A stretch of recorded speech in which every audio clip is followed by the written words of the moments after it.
Shalom saudara, jumpa lagi dengan saya Hendra Kusuma di program pembelajaran firman Tuhan dan juga motivasi untuk kehidupan kita semuanya. Saudara, dalam kitab Kejadian pasal yang ketiga, ayatnya yang ke-6, berkata demikian, tetapi perempuan itu melihat bahwa buah pohon itu baik untuk dimakan dan sedap kelihatannya, lagi pula pohon itu menarik hati karena memberi pengertian. Lalu ia mengambil dari buahnya dan dimakannya, dan diberikannya juga kepada suaminya yang bersama-sama dengan dia, dan suaminya pun memakannya. Saudara, saya mengangkat kisah ketika manusia pertama kali jatuh ke dalam dosa, yaitu di dalam Kejadian pasal yang ketiga. Nah, saya kenapa baca ayat yang ke-6? Karena ini menarik, saudara.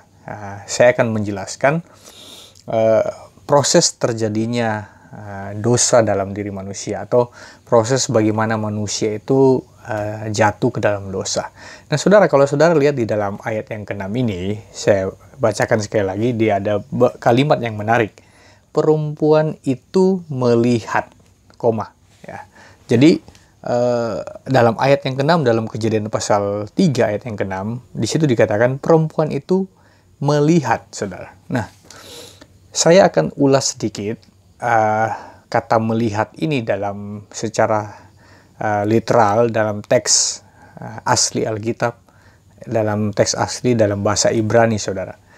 Jadi kata melihat di dalam Kejadian pasal 3 ayat yang ke-6 ini, dia memakai kata ra'ah. Ya, jadi kata melihat itu artinya ra'ah. Dalam bahasa asli Alkitab yang memiliki pengertian gini, saudara. Kata ra'ah ini punya pengertian melihat, tetapi bukan cuma sekedar melihat.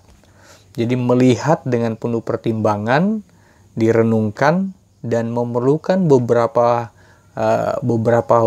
waktu untuk mengambil sebuah keputusan dari apa yang dilihat, saudara. Jadi kalau kita baca ayat ini, ayat yang ke-6 ini dikatakan perempuan itu melihat. Jadi kalau saya bahasakan dalam konteks aslinya, perempuan itu melihat dan merenungkannya berhari-hari, direnungkan, dilihat lagi, dipertimbangkan. Nah, dikatakan itu ya, dipertimbangkan, ternyata bahwa pohon itu ternyata baik dan enak, sedap kelihatannya. Jadi apa yang Hawa lihat, itu bukan cuma sekedar dia lihat begitu saja, tetapi dia lihat dan dia olah dalam pikirannya. Dia olah dalam pikirannya dan dia renungkan, dia pertimbangkan, dan itu tidak cuma dalam waktu yang singkat. Karena dia bentuk kata kerjanya, dia bergerak, berjalan terus. Jadi artinya bahwa dia memerlukan bukan cuma waktu itu, tetapi ada waktu yang secara kesinambungan yang terus dikerjakan, dilakukan, sehingga membuahkan sebuah keputusan. Jadi saudara Tuhan, jadi Hawa akhirnya mengambil keputusan untuk memakan buah itu, dan kita tahu konsekuensinya akhirnya manusia jatuh ke dalam dosa. Nah, apa nilai yang ingin saya bagikan buat kita semuanya pada kisah dalam Kejadian pasal 3 ini? Ternyata saudara, hati-hati dengan pikiran kita. Hati-hati dengan apa yang saudara olah dalam pikiran saudara, karena justru hasil olahan saudara itulah yang akan membuahkan sebuah keputusan-keputusan yang akan menentukan masa depanmu atau menentukan arah hidupmu.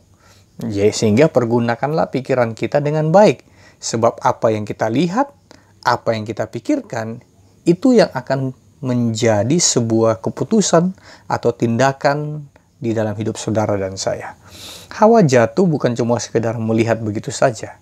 Sehingga saya percaya bahwa orang-orang yang hidupnya ketika dia jatuh ke dalam dosa, itu bukan cuma sekedar hari itu saja dia berpikir, karena perlu pasti perenungan yang matang, pertimbangan, sehingga tentu pasti kalau pertimbangan itu tidak didasari atas kebenaran, maka kemungkinan besar orang akan bisa melangkah kepada arah yang salah, saudara. Nah, saya pikir kita semua pernah mengalami itu. Saya pun juga pernah mengalami hal itu, saudara. Sehingga perlu sekali kita mengalami yang namanya pertobatan, saudara. Nah, itu sebabnya kenapa Alkitab dengan jelas mengatakan bahwa Bertobat itu adalah berbalik arah untuk berpikir kembali kepada hal-hal yang benar. Makanya kata bertobat di dalam teks asli dia memakai kata metanoia. Kenapa perubahan atau pertobatan itu dimulai dari pikiran, bukan perilaku kita, saudara? Karena memang dosa itu bekerja dimulai dari pikiran kita, bukan perilakunya. Perilaku itu merupakan hanya buah dari apa yang sudah kita pikirkan.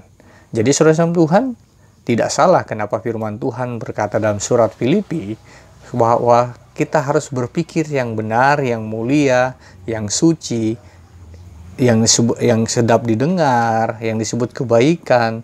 Sebab itu pikirkanlah semuanya itu. Kenapa Tuhan ingin kita memikirkan semuanya itu? Karena Dia ingin kita mengalami yang namanya pembaharuan.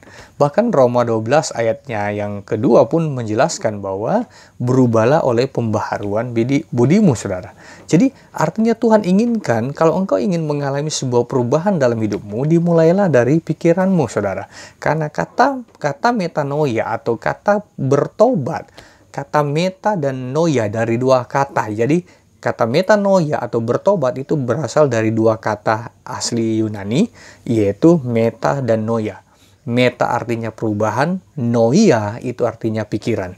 Jadi bertobat itu dimulai dari perubahan pikiran, sebab kalau saudara hanya berubah secara perilaku tanpa mengubah mindset berpikir saudara, maka kemungkinan besar saudara bisa melakukan hal yang sama, atau bisa saudara melakukan kesalahan-kesalahan yang berulang-ulang jika pertobatan itu tidak dimulai dari pikiran kita, atau akar berpikir saudara, atau mindset saudara. Nah, kalau hanya bertobat secara perilaku, orang pun bisa bertobat. Saya kasih contoh. Ada orang-orang yang akhirnya mengalami perubahan hanya karena situasi. Contoh ketika orang mungkin perilaku-perilaku yang buruk yang berubah, itu karena situasi. Umpama contoh orang yang merokok ya. Orang merokok secara perilaku bisa diubah dalam sekejap ketika dia masuk di ruang ber-AC atau di ruangan-ruangan atau di SPBU, tentu pasti dilarang merokok di situ. Secara otomatis perilakunya bisa berubah. Tapi ketika dia keluar dari ruangan itu, dia bisa saja melakukan hal yang sama lagi. Kenapa? Karena mindset berpikirnya tidak diubahkan. Tapi kalau kita mengalami sebuah perubahan pola pikir, yang dengan kata lain akar berpikir kita diubah, mindset berpikir saudara diubah, maka percaya saja, maka itu akan menghasilkan buah perilaku yang benar, saudara.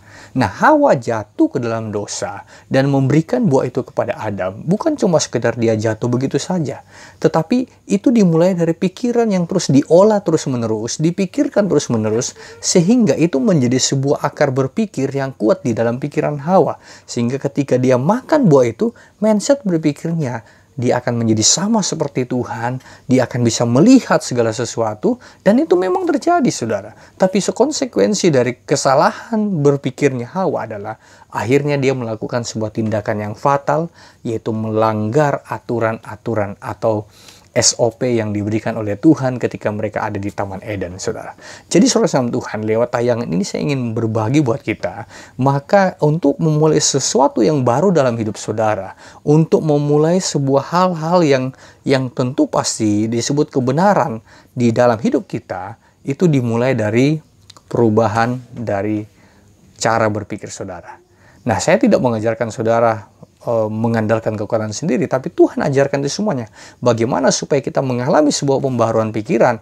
Alkitab berkata dengan jelas, pikirkanlah perkara-perkara yang di atas, di mana Kristus ada. Dan juga Tuhan ajarkan dalam surat Filipi bahwa semua yang benar, semua yang mulia, semua yang disebut kebaikan, yang suci, pikirkanlah semuanya itu. Itu cara yang terbaik untuk kita memulai pikiran yang baru di dalam Tuhan, dan tentunya pikiran-pikiran itu akan terus membarui hidup saudara, sehingga menghasilkan sebuah tindakan-tindakan yang benar, saudara. Jadi tindakan itu hanya final dari apa yang saudara pikirkan. Jadi kalau saudara mulai hari ini memikirkan hal-hal yang benar, yang mulia, yang disebut kebaikan, itu cara yang terbaik untuk merefresh, atau cara yang terbaik untuk mendabling atau membrainwash apa yang ada dalam pikiran-pikiran saudara, yang tentu bisa berpotensi saudara bertindak dengan tindakan-tindakan yang fatal. Tetapi kalau saudara membrainwash pikiran saudara, mencuci otak saudara, pikiran saudara dengan kebenaran-kebenaran firman Tuhan yang terus-menerus.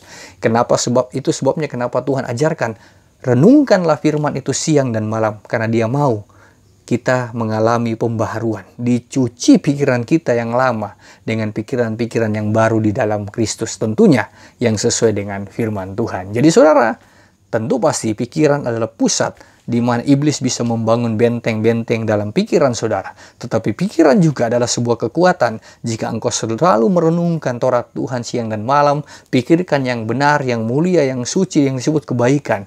Itu cara yang terbaik untuk membangun benteng-benteng yang kokoh, yaitu benteng-benteng kebenaran untuk menahan tipu muslihat iblis dalam hidup saudara. Jadi saudara sama Tuhan, biarlah lewat tayangan ini, saudara akan semakin dikuatkan, dicerahkan. Sebab saya percaya bahwa masa depan kita, langkah hidup saudara, itu juga sangat ditentukan dengan apa yang saudara pikirkan.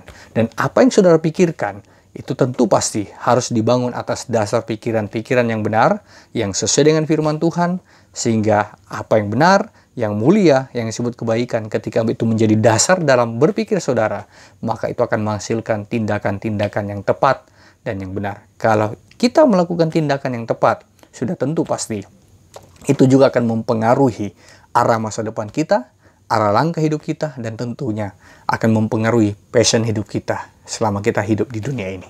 God bless you, semoga tayangan ini memberkati saudara. Dan kalau saudara diberkati lewat tayangan ini, jangan lupa like video ini, dan juga saudara bisa komen dan berikan komentar-komentar yang positif. Dan tentu pasti kami ingin saudara mendukung channel ini dengan subscribe dan juga nyalakan loncengnya, supaya saudara tetap mendapatkan notifikasi dari setiap pembelajaran firman Tuhan yang saya bagikan buat saudara. God bless you saudara, semoga tayangan ini memberkati kita semuanya. Amin.